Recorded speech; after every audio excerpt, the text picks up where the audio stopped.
Monggo Ibu, silahkan masuk. Saya mau menutup pintu dulu ya, Bu. Ya. Ada yang bisa saya bantu, Ibu?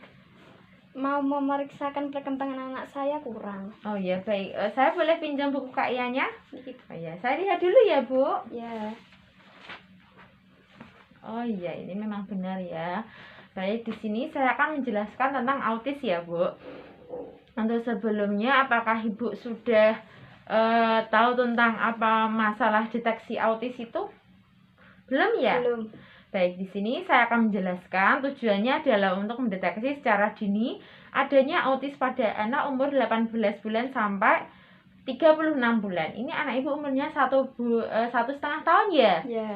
Baik, untuk jadwalnya yaitu anak prasekolah dilakukan atas indikasi atau bila ada keluhan dari ibunya sendiri atau mungkin dari pengasuhnya sendiri atau kecurigaan kecurigaan tenaga kesehatan. Terus apabila ada kecurigaan dari kader posyandu, kan mestinya ada ya, Bu.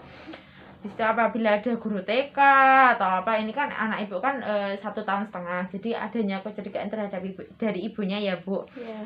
Untuk keluhan ini dapat berubah, salah satunya itu keterlambatan bicara. Habis itu gangguan komunikasi, interaksi sosialnya bagaimana. Habis itu perilaku yang sering berulang-ulang ya, Bu. Ya. Untuk alat yang atau saran yang diperlukan dalam deteksi ini yaitu yang pertama ada 9 pertanyaan yang dijawab oleh orang tua ataupun pengasuh anak yang itu yang mau berkonsultasi dengan tenaga kesehatan.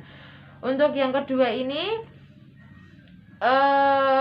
pertanyaan dilakukan secara berurutan, satu persatu, jelaskan kepada orang tua untuk tidak ragu-ragu dan takut menjawab. Jadi saat nanti saya mau bertanya, Ibu tidak usah takut-takut, langsung menjawab aja bagaimana ya, Bu. Ya. Ada 5 perintah lagi bagi anak untuk melaksanakan tugas seperti yang ditertulis ada di cat nanti saya ya, Bu. Untuk yang pertama ini caranya, yang pertama ajukan pertanyaan dengan lambat atau jelas nyaring satu persatu perilaku yang ada kepada orang tua atau pengasuh anaknya ini. Lakukan pengamatan kemampuan anak sesuai dengan tugas pada cat. Catat jawaban orang tua atau pengasuh dan kesimpulannya hasil pengamatannya. Untuk yang pertama ini, untuk selanjutnya ini saya mau bertanya ya, Bu, kepada Ibu ya. Ya. Bentar ya, Bu, ini saya cari dulu ya.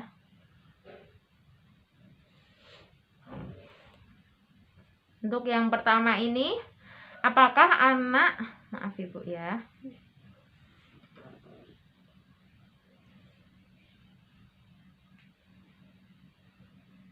Yang pertama, apakah anak senang diayun-ayun atau diguncang-guncang naik turun di paha ibunya? Ya. Ya. Oh ya, Bu, baik. Apakah anak tertarik suka memperhatikan anaknya lain? Tidak. Tidak, baik. Apakah anak suka memanjat-manjat seperti memanjat mangga? Tidak. Oh, ya. Apakah anak suka bermain cilukba atau petak umpet? Ya. Oh iya, baik. Apakah anak sering bermain seolah-olah membuat cangkir teh, terus habis itu menggunakan mainan berbentuk cangkir atau teko atau permainan lain? Ya. Baik, apakah anak pernah menunjuk atau meminta sesuatu menunjukkan jari? Ya. Baik, apakah anak pernah menggunakan jari untuk menunjukkan ke sesuatu agar Anda melihat ke sana? Tidak ya, Tidak. Bu. Apakah anak dapat bermain yang kecil, mobil atau kubus? Tidak. Baik, apakah anak pernah memberikan suatu benda atau menunjukkan sesuatu? Tidak. Oh, baik, tidak ya, Bu. Baik, di sini kan sudah ya. Ya.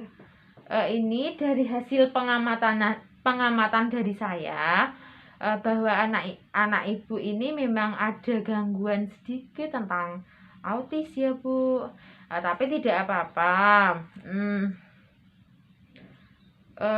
Ini anak Ibu ini mengalami resiko kemungkinan gangguan perkembangan.